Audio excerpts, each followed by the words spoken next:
let's dive into a really fascinating mystery straight from the mountains of Japan.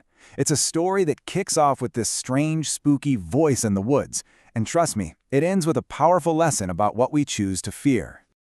Okay, so picture this, right? You're deep in a misty Japanese forest. You call out into this huge empty valley, and a second later, your own voice calls right back at you.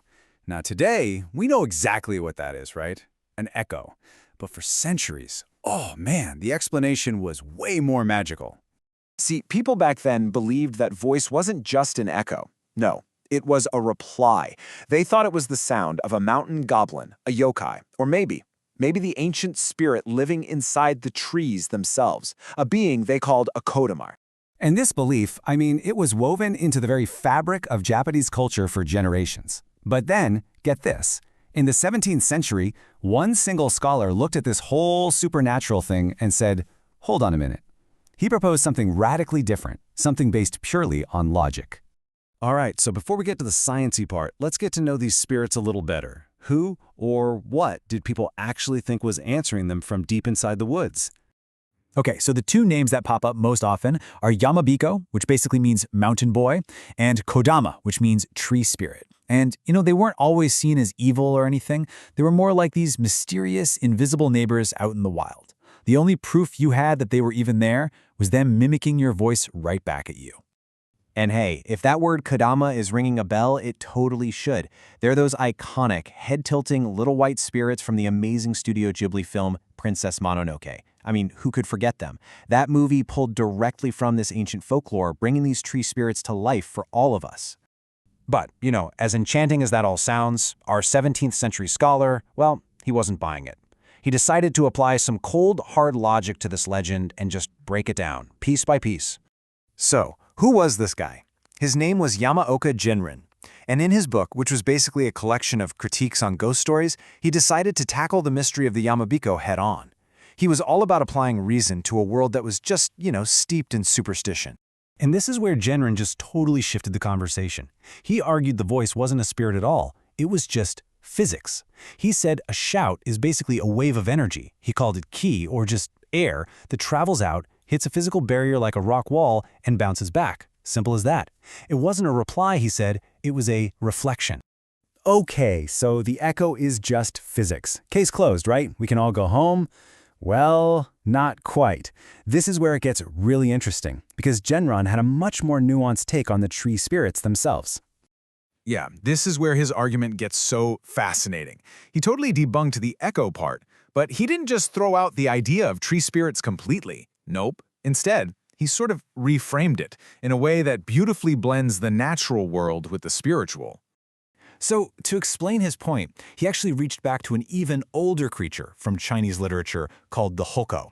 And the Houkou was said to be this spirit, looked kind of like a dog with no tail, that could actually manifest inside trees that were over 1,000 years old. Pretty wild, right? So how could something like that even happen? Well, Jinrin connected it to the concept of ki. And if you're not familiar, ki is this idea in East Asian philosophy of a fundamental life force, an energy that flows through literally everything in the universe. Okay, so this is the crucial point. Jinrin's big idea was that a tree spirit wasn't some ghost haunting a tree. It was the tree. He argued that after 1,000 years of absorbing all this natural ki from the sun, the soil, the air, that energy could get so incredibly concentrated that it might, just might, take on a physical form, like that Houkou creature. So to him, it wasn't magic, it was an extreme but totally natural biological event.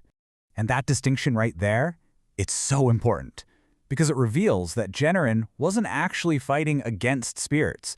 No, his real fight was with something else entirely. His real target, his true enemy, was blind superstition. It was that unthinking fear and worship that people give to things they just don't understand. He was fine if you believed a tree had a special energy, but the moment you started praying to it, building shrines, making sacrifices out of fear, that's where he drew the line. And to make his point crystal clear, he told this great historical story about Renjie, a famous official over in China. So Renjie comes to this region where the people are just living in constant fear, worshipping hundreds of these little, unauthorized local gods. So what does he do? He investigates. And his verdict? He declares them all false gods, born out of pure superstition. And then he ordered over 1,700 of their shrines to be torn down, basically freeing the people from their own fear.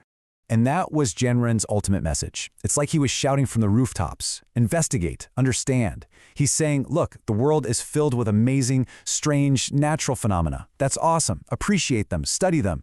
But for goodness sake, don't let your ignorance turn them into monsters or gods that end up controlling you. And really, that brings us to the big takeaway here. Because this isn't just some dusty 17th century ghost story. It's a timeless lesson in how we, even today, approach the unknown. You see, for a thinker like Genren, there wasn't this big, solid line between supernatural and natural. To him, things like yokai, spirits, and magic, they were just names we give to the parts of nature we haven't figured out yet. They were puzzles to be solved, not gods to be worshipped. So what can we take from this 300-year-old story? Well, a few things. First, that fear so often comes from simply not knowing, right? Second, that when we actually make an effort to understand something, we replace that fear with knowledge. And finally, that nature isn't some big, scary monster. It's just incredibly complex and absolutely worthy of our appreciation and respect. Which leaves us with one last big thought. Genren challenged the superstitions of his time by looking for rational, natural explanations. So it really makes you wonder, doesn't it? What are our modern-day kodama? What are the things we fear today simply because we haven't taken the time to truly understand them?